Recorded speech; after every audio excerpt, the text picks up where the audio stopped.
más temprano que tarde. Por El Espectador. La entrevista.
Bueno, estamos escuchando a Mozart, esa es la música que ha elegido Wilmar Amaral para recibir a Fernando Butazzoni, el escritor, periodista, guionista de cine, de teatro. También ha escrito crónicas maravillosas como periodista, además de entrevistas, periodista radial, de prensa. Y con Fernando Butazzoni pretendemos conversar a propósito de su último libro, Los que nunca olvidarán, que bueno, habíamos conversado con él en plena pandemia a propósito de cómo llevaba este tema y nos decía que tenía este libro en el horno, pronto para salir, y la pandemia de alguna manera lo había obligado a retenerlo, pero bueno, por suerte para entretener nuestra pandemia o las obligadas licencias que tienen algunos, salió este libro, Los que nunca olvidarán. Les cuento muy rápidamente que Fernando Butazzoni ha tenido una vida muy azarosa para lo que suele ser lo normal en nuestro país. Yo diría que tenía una vida increíblemente azarosa, ¿no? Muy joven, bueno, nació en Montevideo, ¿verdad? Pero vivió desde niño en la Ciudad de las Piedras, concurriendo a centros educativos de allí. Se vinculó muy joven al movimiento teatral, actuando y escribiendo obras de teatro. Después se integró a fines de la década del 60 al movimiento estudiantil de resistencia al gobierno de Pacheco Areco, participando en movilizaciones. Fue arrestado en varias ocasiones antes del golpe de Estado, eso lo lleva a irse del país, a exiliarse. Estuvo en Chile, conoció la experiencia del gobierno de Salvador Allende, después estuvo en Cuba, donde estudió, participó de lo que fue la revolución sandinista contra Somoza, es más, estuvo en una unidad de combate del Frente Sandinista, entró en Managua en el 79, ese ingreso que ha sido narrado tan gráficamente por Gioconda Belli.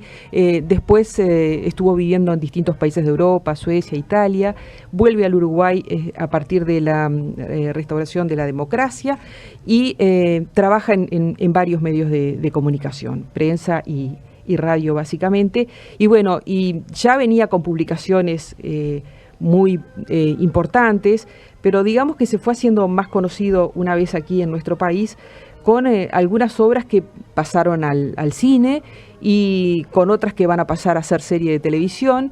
Y ahora llega con Los que nunca olvidarán, que tiene que ver con un episodio ocurrido en nuestro país en el año 65. Fernando, bienvenido, un gusto que estés aquí. Bueno, encantadísimo de estar aquí, Blanca. Muchas gracias por la invitación. Este libro, Los que nunca olvidarán, hace alusión a un hecho ocurrido en el 65 aquí en nuestro país, un hecho que tal vez muchos oyentes conocen o pueden haber leído a propósito de él. Yo ahora les voy a leer cómo comienza esta historia, pero sabes que cuando pensaba en la presentación me costaba definir si iba a decirle a la gente que era una novela, si iba a decirle a la gente que era una crónica muy documentada con momentos ficcionados, necesariamente ficcionados, de ese episodio ocurrido en nuestro país en que un nazi es capturado por el Mossad.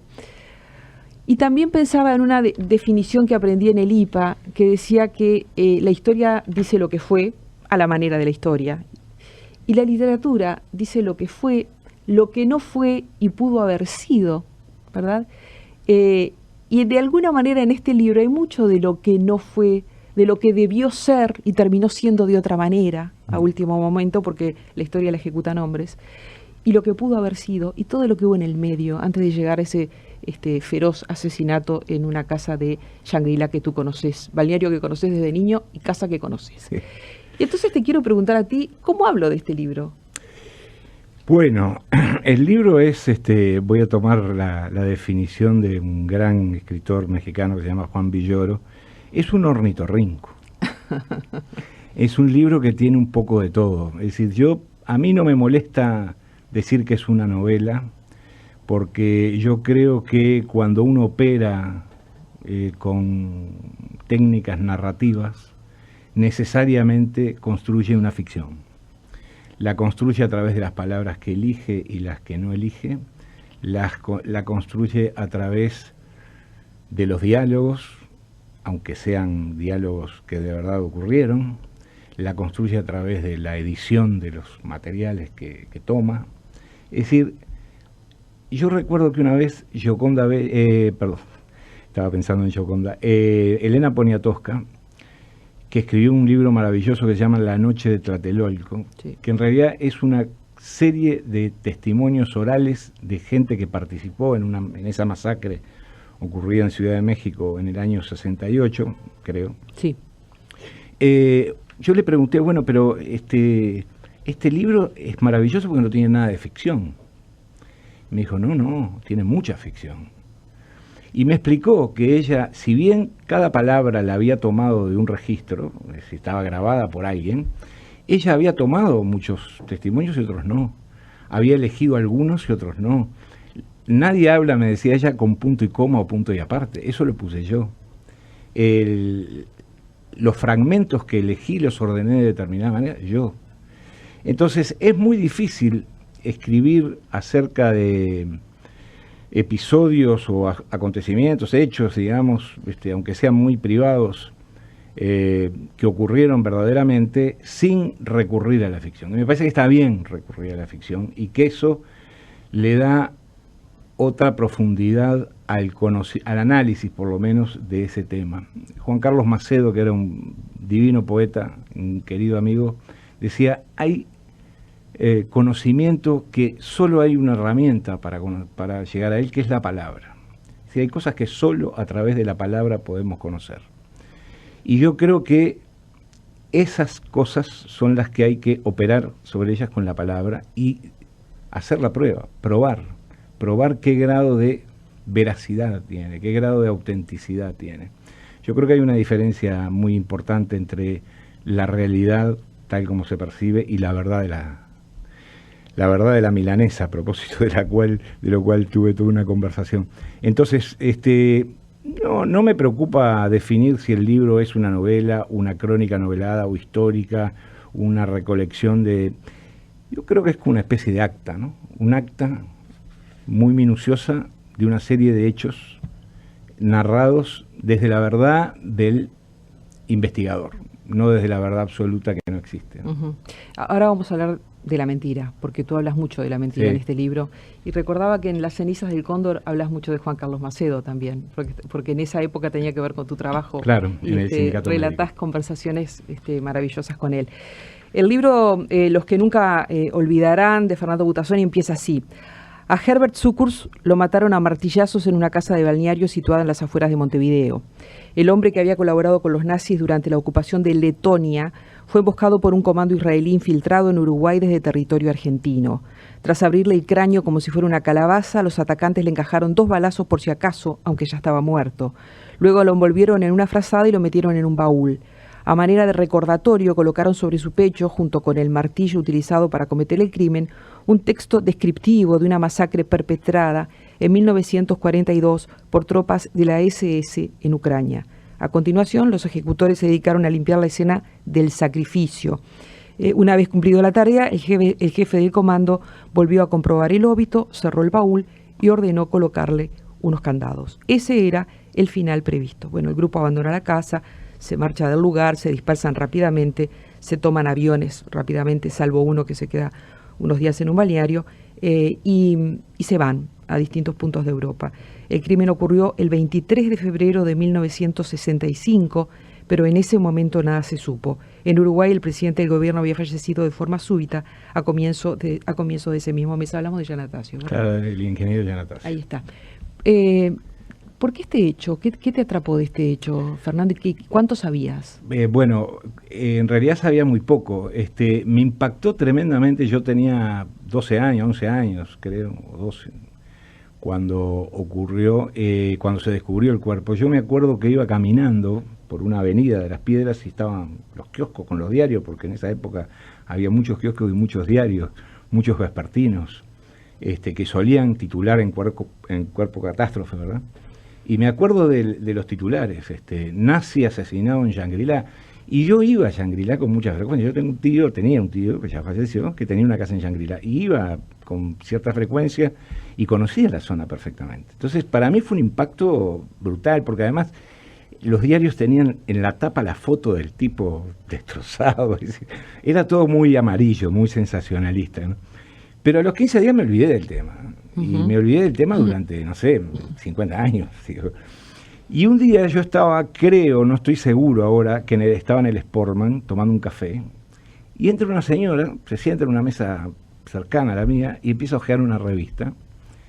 Y veo un titular que dice musical sobre cucus.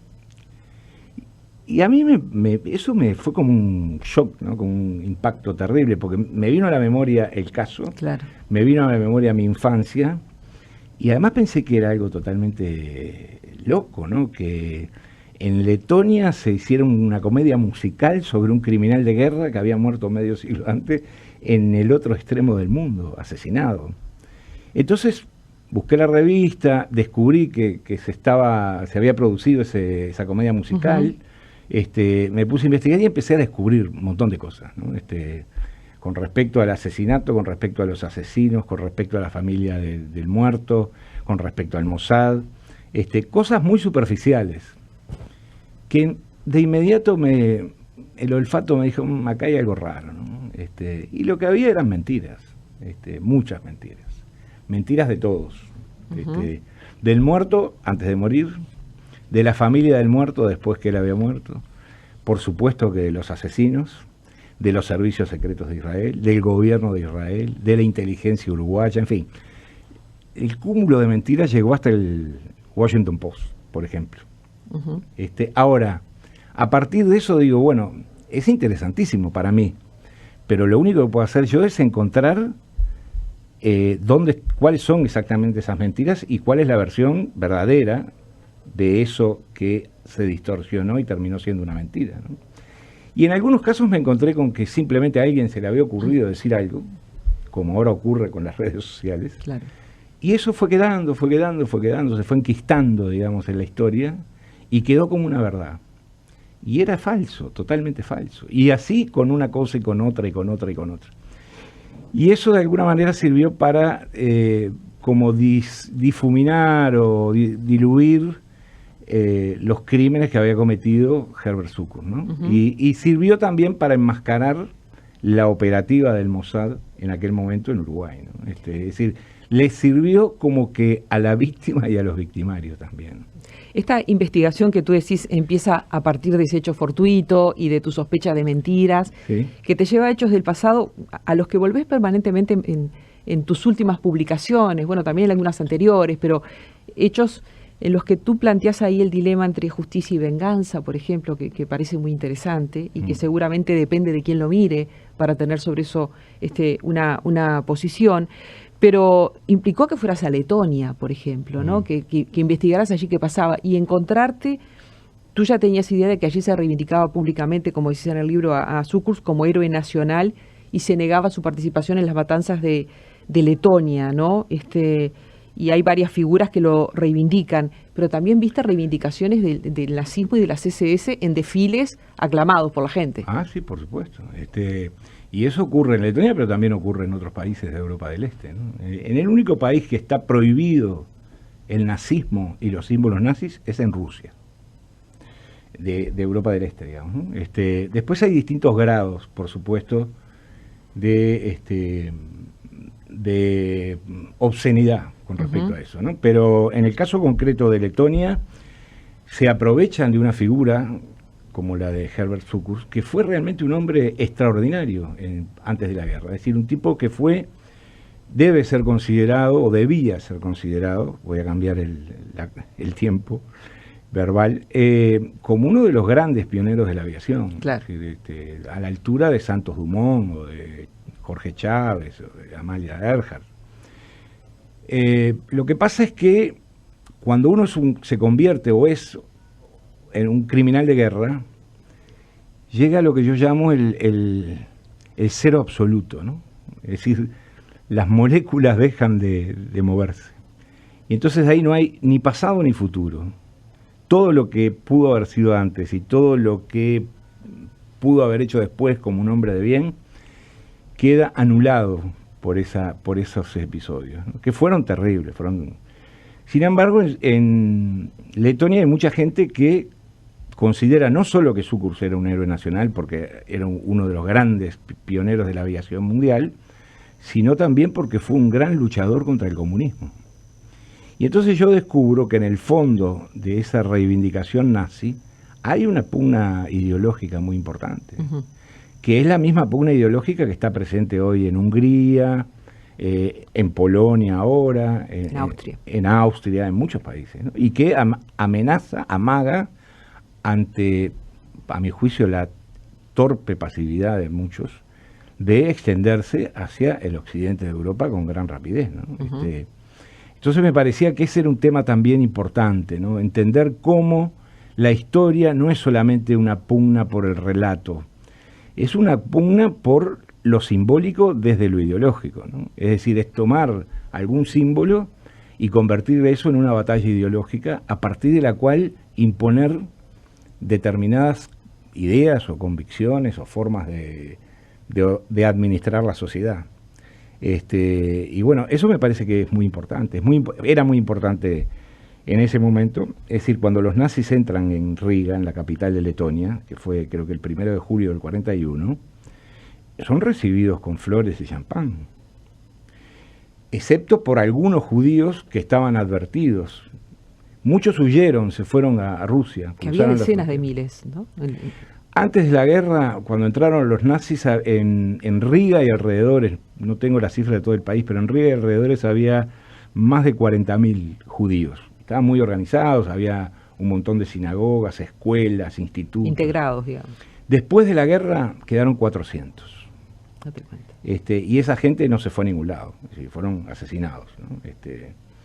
Entonces que uno de los partícipes de eso sea hoy en día reivindicado una y otra vez como un héroe nacional, a mí me resulta escandaloso. Totalmente, totalmente. Sin embargo, ha habido algunas protestas internacionales, Israel de manera sistemática, Rusia de manera sistemática, algún otro país, pero básicamente lo que le interesa a Occidente es tener los aeropuertos letones disponibles para los aviones de la OTAN. Esa es la triste verdad, ¿no?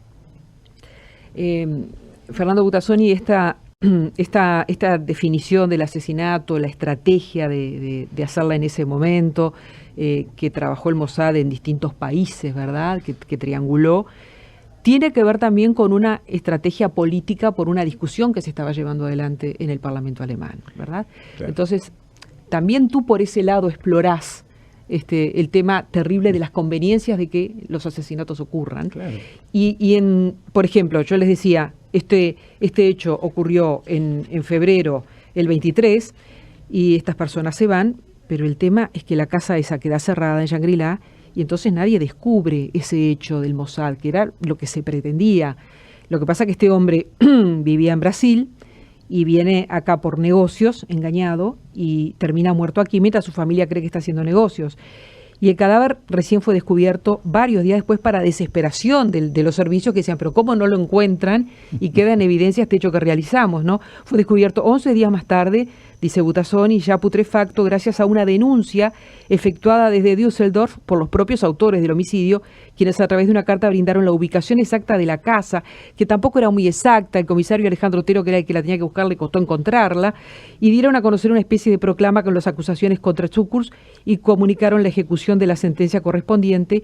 En ese texto escrito en inglés y enviado por correo a las oficinas de la agencia de noticias AP en Bonn, ellos se denominaban a sí mismos los que nunca olvidarán. Era un título de fantasía para designar una organización inexistente. Era un nombre apócrifo, aunque no del todo. En realidad, la historia es otra con respecto a lo que realmente se encontró, en principio a lo que se encontró con el cadáver de Cukurs, claro. y los que nunca olvidarán, ¿no? Claro, los que nunca olvidarán, es decir, los servicios secretos de Israel. Yo no voy a contar la trama porque no es la idea. La lean. No es la idea.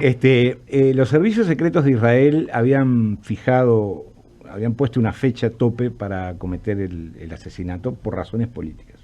Eso se puede decir con toda sencillez. El Parlamento de Alemania Occidental iba a discutir la prescripción de los crímenes nazis, una especie de ley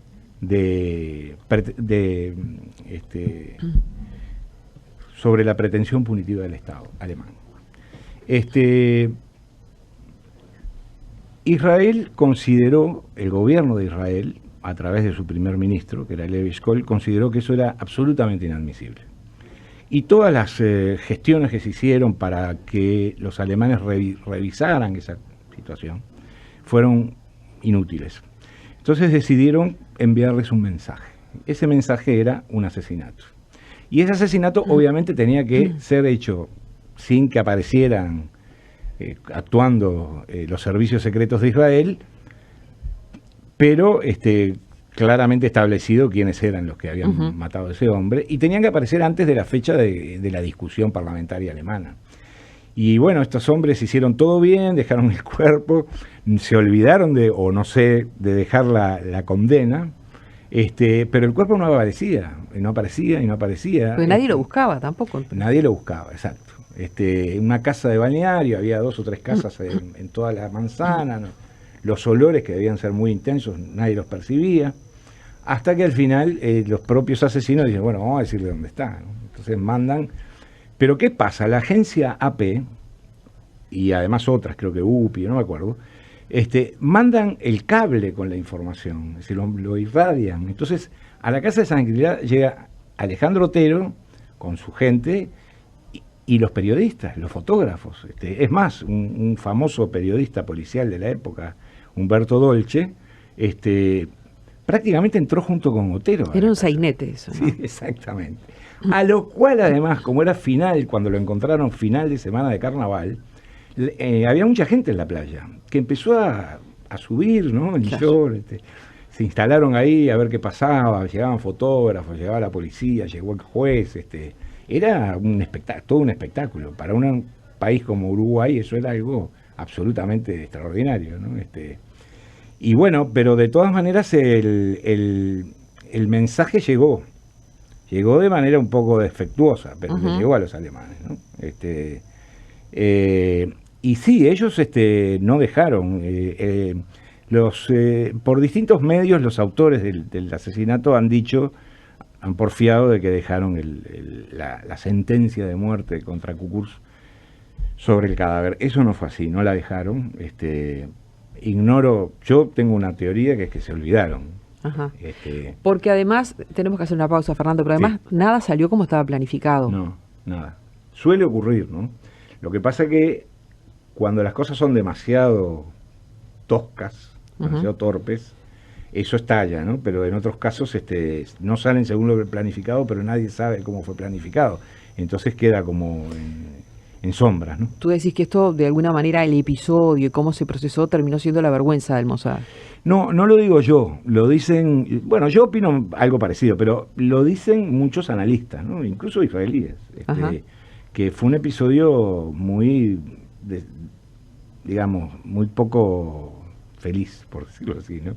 Más allá de que el Mossad ha cometido una serie de errores muy gruesos, pero milagrosamente ha logrado mantener un aura, como una leyenda de invencibilidad, ¿no? De perfección absoluta, pero ha cometido errores, bueno, ir a matar a alguien y equivocarse de persona, ¿no? Y matar a otro, disculpe, le erramos. Eso ha pasado y ha estallado y se ha convertido en escándalo. En este caso no, mataron a quien querían matar y lo querían matar, porque hay otras versiones que dicen que en realidad lo querían secuestrar. No, a Israel no le servía para nada secuestrar a Cuco, no tenía ninguna utilidad. Querían matarlo, iba a ser un asesinato más prolijo, ritual, por decirlo de alguna manera, con la lectura de la sentencia, un balazo, etcétera. Y bueno, la cosa se salió. Se complicó. Vamos a hacer una pausa y seguimos conversando con Fernando Butazzoni a propósito de su último libro, Los que nunca olvidarán. Más temprano que tarde. Por El Espectador.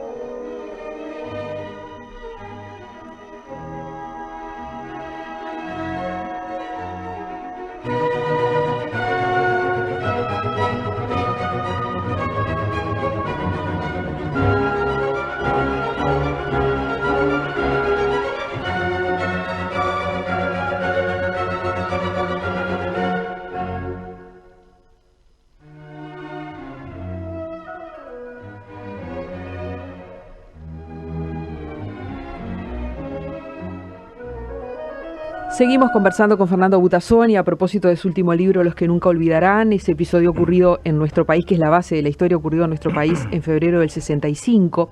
Y yo les decía que quería hablar con Fernando Butazzoni a propósito de la mentira y la verdad, y a propósito de la venganza y la justicia. Antes de ser asesinado, dice Butazzoni, Herbert Cukurs tuvo muchas oportunidades para acomodar recuerdos y contar su versión acerca de hechos que él mismo había protagonizado durante la ocupación alemana de Letonia. Esas oportunidades les aprovechó tanto como pudo, aunque en todos los casos tropezó con sus propios engaños. Empezó mintiendo por puro instinto de supervivencia, pero a medida que pasaba el tiempo, él incorporaba a su relato más y más detalles de una memoria viciada en la que necesitaba confiar. Tal vez haya imaginado que eso acabaría exculpándolo. Daba reportajes, escribía cartas, refutaba acusaciones, se reivindicaba. Les cuento que él se vino a Brasil en el año 46, que era donde vivía y donde el Mossad lo encontró. Su relato nunca tuvo fisuras, se erguía ante quien fuera con el orgullo del soldado que había ayudado a liberar a su patria del yugo comunista de Stalin. Lo acusaron de haber cometido horripilantes atrocidades, quemar gente viva, estrellar bebés contra las paredes de un hospital, participar de manera activa en varias matanzas, entre las que sobresalía la masacre del bosque de Rumbula, que se saldó con un total aproximado de 26.000 muertos. Cukurs lo negó todo y desde el primer momento se convirtió en el mejor defensor de su propia causa. Me acordaba mucho cuando leía esto del libro de Javier Cercas, El impostor. Sí. Ese personaje que se crea una historia y superpone una sobre la otra y llega un momento que él no sabe quién es, pero lo terrible de todo es que la gente le cree, claro, ¿no? Hasta las figuras más lúcidas le creen, hasta que llega un momento que el relato se desparrama, ¿no? Claro. De alguna bueno, manera... en el caso de Cercas, que ahora lamentablemente me parece que abandonó este camino y se dedica a la novela policial, bueno, sí, no sé, pero en el caso de Cercas, en el caso del impostor, él hace todo lo posible, Cercas, porque te termina cayendo simpático este hombre Marco, ¿verdad? Sí. Y además te das cuenta que sus mentiras no eran mentiras digamos, con dolo, por decirlo así, ¿no? El caso de Cukurs es distinto. Claro, porque el otro se inventa una historia de héroes, ¿no? Claro, exacto. Pero en este caso hay acciones homicidas terribles en el caso de Cukurs, ¿no? En las cuales él participó activamente, es decir, más allá de sus declaraciones. Lo curioso es que, por ejemplo, una de sus bisnietas, que es una cantante pop que se llama, bastante célebre, digamos, en el mundo anglosajón, se llama Laura Risotto, lo tiene en alta estima su bisabuela, ¿no? Pese a toda la información de que dispone. Es decir, la familia de él se ha convertido en una especie de defensa cerrada todas sus vidas, la de los hijos, la de la mujer hasta que se murió, la de los hijos, la de los nietos y ahora la de los bisnietos, de defensa cerrada de la inocencia de Cucuz. Ujú. Yo estuve hablando en cierta ocasión con el director del Centro Wiesenthal de Jerusalén, un señor que se llama Efraín Zurov, un cazador de nazis, él mismo, y él se lamentaba de que lo que había hecho el Mossad había impedido que Cucuz en algún momento, ahí o más adelante, o pudiera ser confrontado, sentado en un tribunal, enjuiciado, ¿verdad? Por lo menos encausado. Lo que pasa que también hay que decir que en ese momento, cuando ocurrió eso, y no se veían perspectivas distintas, Cucuz no tenía prácticamente ninguna posibilidad de ser extraditado, de salir de Brasil, porque había armado todo el esquema. En Brasil había una dictadura desde hace unos meses. Había armado todo el esquema para tener garantizada su estadía en Brasil y su protección por parte de la policía política. Sí, porque además los judíos brasileños estaban muy amenazados, y ¿no? Claro, y ellos habían tenido una actitud muy activa para denunciarlo, y lo que les cayó después fue la amenaza de la policía política, ¿no? Claro. Y dijeron, miren que si a Herbert Cucuz le pasa algo, lo van a pagar ustedes. Fernando Butazzoni describe con detalle lo que fue la preparación de esa estrategia. Yo les decía, en distintas partes del mundo, las reuniones que hacen, la planificación, la llegada a Montevideo, la llegada a Brasil porque esto no fue un secuestro, a este hombre lo trajeron, vino por sus propios medios, vino solo, lo trajeron con una propuesta de negocios, la ambición acá fue muy importante, también los problemas económicos que tenía. Y entonces está toda la planificación de cómo lo seducen para venir a Uruguay y cómo se ejecuta eso con detalles de barrios, de calles, en el que ustedes se van a sentir transitando por estos lugares. Ningún inventado. Ningún inventado, no, hasta... Es decir, yo dispuse de mucha información, es decir, no porque yo tenga acceso a fuentes reservadas, como escribió alguien por ahí, que yo tengo contactos, vínculos con el Mossad, etcétera. No. ¿No tenés? No tengo, no. Doy fe que no tengo, y esto se graba además, y que resisto el archivo. Pero digo, es información que está ahí, era una información accesible. Lo que pasa es que nadie se tomó el trabajo, me parece, de revisarla, cotejarla, confrontarla y armar el esquema, ¿no? Porque es un trabajo de relojero, ¿no? Sí. Mucho tiempo para armar de repente cómo fue de acá hasta acá, por qué, cómo. Bueno, pero son todos hechos que reflejan un poco con cierta precisión lo que realmente pasó, ¿no? Y me parece que eso es importante porque yo creo que yo sé que es distinto, pero yo creo que la verdad de las cosas que han pasado en la historia reciente, primero que no abarca solamente los crímenes políticos cometidos durante la dictadura, sino que abarca un periodo un poco más amplio y cosas que no tuvieron nada que ver con la dictadura en el Uruguay. Eso es la historia reciente, por ejemplo, este episodio y muchos otros. Creo que hay que rescatar no solamente la documentación, sino también el alma de los hechos, es decir, eso que decía Onetti, ¿no? La verdad y el alma de los hechos, que de alguna manera dan una, creo yo, impronta verdadera a episodios que se pueden narrar de muchas maneras distintas, induciendo a creer o a ver o a pensar de determinada manera. Yo traté de no inducir a los lectores. Es más, yo me tuve que contener para no decir lo que yo opinaba del episodio, porque yo creo que es muy importante que el lector lea, vaya desbrozando el camino, se le pongan encima de la mesa cada una de las circunstancias y situaciones que pasaron los asesinos, la víctima, los familiares de la víctima, etcétera, y a partir de ahí entender y tomar una posición si es que quieren. Capaz que dicen, bueno, mira vos, no me interesa. Porque de ahí es donde nace esa dicotomía entre la verdad y la mentira, o entre la venganza y la justicia, ¿no? Que yo digo que están son muy cercanas y han sido muy cercanas en toda la historia humana, desde la época de Hammurabi hasta ahora, ¿no? Y uno basta prender la tele para escuchar una crónica y escuchar a la gente que dice, no, que pague, merece ir preso toda la vida, habría que matarlo, hacerle una químico, una castración química. Bueno, ¿eso qué es? Eso es un espíritu de venganza que no se concreta porque la sociedad afortunadamente ha logrado establecer, mediar, digamos, y lograr establecer ámbitos que significa codificar eso. Y bueno, de ahí nace la justicia, de una codificación de determinados hechos que reclaman un pago, que reclaman un resarcimiento de algún tipo, moral, económico, espiritual, de sangre. Esa ha sido la historia humana y esa es la historia de los códigos de justicia, ¿no? ¿Qué pasa cuando la justicia no llega? Que era lo que podía tener como pretexto esta gente que ejecuta este hecho y que ejecutó otros. Tú narras, bueno, lo de Eichmann en Jerusalén, que dio lugar a un verdadero escándalo, que no ocurrió en el caso de Uruguay. Claro. Porque esa es otra de la pregunta que tengo pendiente. ¿Por qué eligieron Uruguay? Bueno, porque en Brasil no se podía hacer porque había una dictadura, estaba la pena de muerte y si alguno caía preso, seguramente el gobierno brasileño lo iba a ejecutar. Uh-huh. Y además porque la comunidad judía brasileña era muy numerosa y estaba directamente amenazada.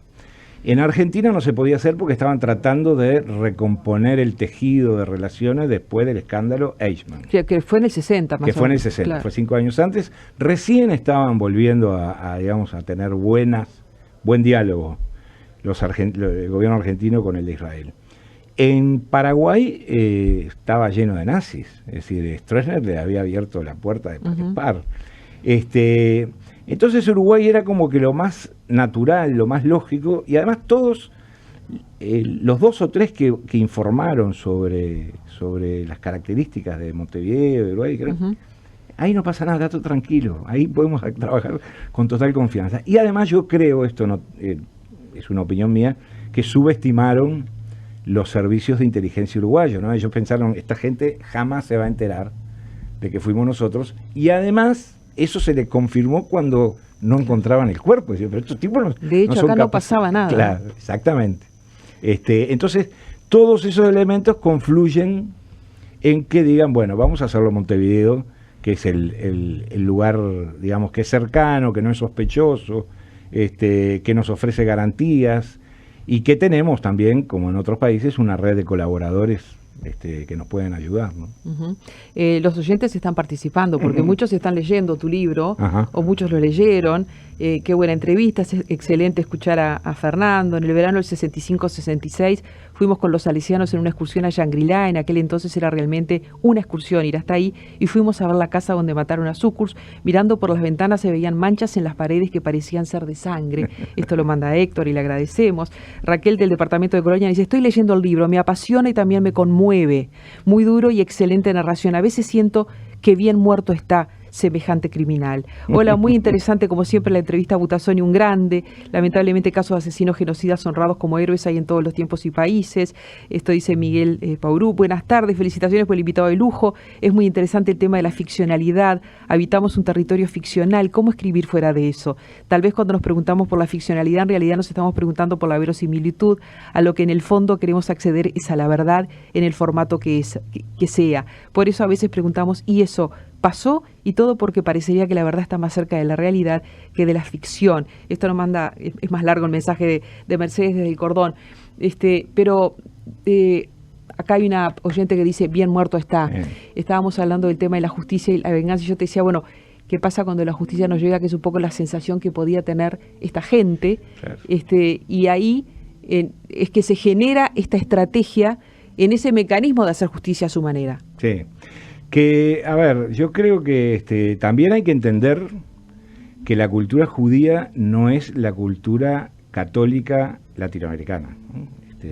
O la cultura laica hispano-italiana de los uruguayos. ¿Y por qué uruguayos. sí latinoamericana? Católica latinoamericana. ¿Por qué sí latinoamericana? Porque fue el territorio donde operó eso, ¿no? Pero como que el catolicismo latinoamericano fuera diferente al resto del... No, fue simplemente una ubicación geográfica. No, para nada. Creo que el catolicismo es mucho más parecido en distintas partes del mundo que lo que incluso alguna gente cree. Pero creo que eso es un elemento, ¿no? Cómo la cultura en lo profundo del término determina la manera de actuar, de comportarse y de valorar los hechos. Y por otro lado, lo que dice esta oyente es una sensación que yo también la tuve, yo la confieso. Después de leer, los tengo, no sé, una cantidad, 100 o 120 testimonios, manuscritos, no testimonios, de personas que vivieron y padecieron y lograron sobrevivir a las actividades de este señor. Y sí, digo, es muy fácil pensar, bien muerto está. Porque lo otro no era, no, primero había que haberlo juzgado. Lo otro era que siga su vida, que sea feliz y que muera de viejito en una cama. Y bueno, son temas que a mí por lo menos me parecen muy importantes, muy estremecedores y además muy vinculados a nosotros, ¿no?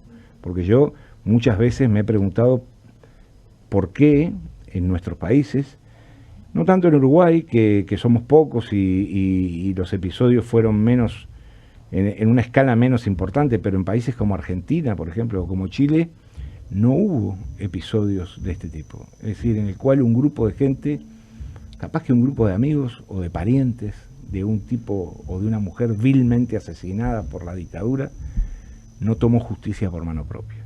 Que además muchas veces han narrado episodios en los cuales dicen que se cruzan con sus torturadores, claro, en la calle, en Montevideo. Bueno, totalmente. Juan Gelman se fue de Buenos Aires, había vuelto de México y a los 3 días de estar iba con un amigo y se cruzó con el que él sabía que había matado a su hijo. Es decir, es de una hondura y de una... es terrible, ¿no? Es desgarrador. Entonces, yo creo que mi gran interés es que se reflexione sobre esas cosas. Que la gente piense en la justicia, que piense en la venganza y que piense en las diferencias que hay entre una y otra. Si las diferencias son civilizatorias, si las diferencias son amortiguadoras. Es decir, ¿qué elementos hay ahí para que cada uno... Ahí tenés un vasito de agua allí, cerca. Hacemos una breve pausa y seguimos conversando con Fernando Butazzoni. Se le pasa la tos. Más temprano que tarde. Por El Espectador.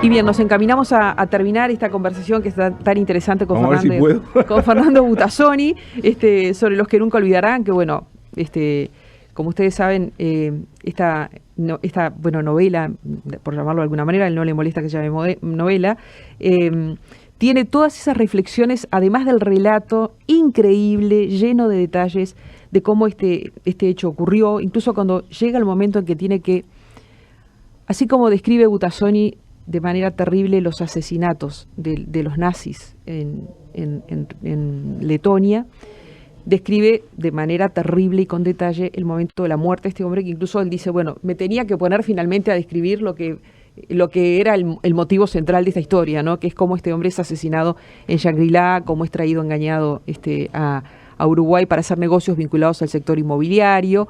Él tenía algunos problemas económicos, le vino muy bien la propuesta.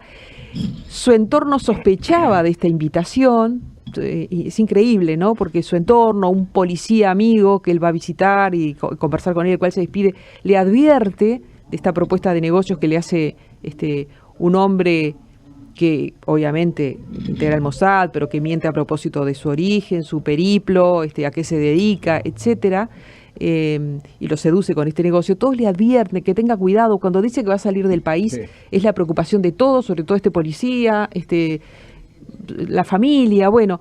Y finalmente este hecho ocurre y llega el momento en que Fernando narra eso en esa casa de Shangri-La, que está todavía. Sí, es más, un querido amigo de los dos vive ahí en Shangri-La y me ha contado que hay gente que pasa por ahí y le saca fotos a la casa. Claro. Yo pido disculpas, pero bueno, fue ahí que voy a hacer. Claro.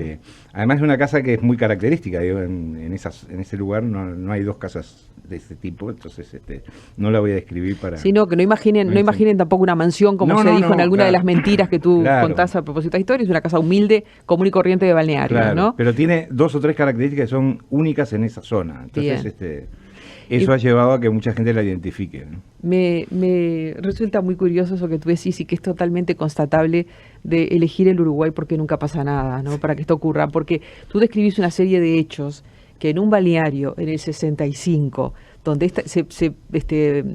se realizó esta situación del asesinato con una cantidad de cosas previas y de ensayos y de pruebas, era increíble que nadie se diera cuenta, ¿no? Lo que tú lo decís más de una vez, pero creo que nunca pasa nada, ¿no? No, lo eligieron, yo creo que el Mossad eligió Uruguay porque realmente no pasaba nada y era ideal, ¿no?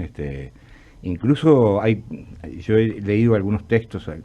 Hay reflexiones sobre, por ejemplo, el aeropuerto, ¿no?, de Carrasco, que claro, para ellos era como un aeródromo de campo, ¿no?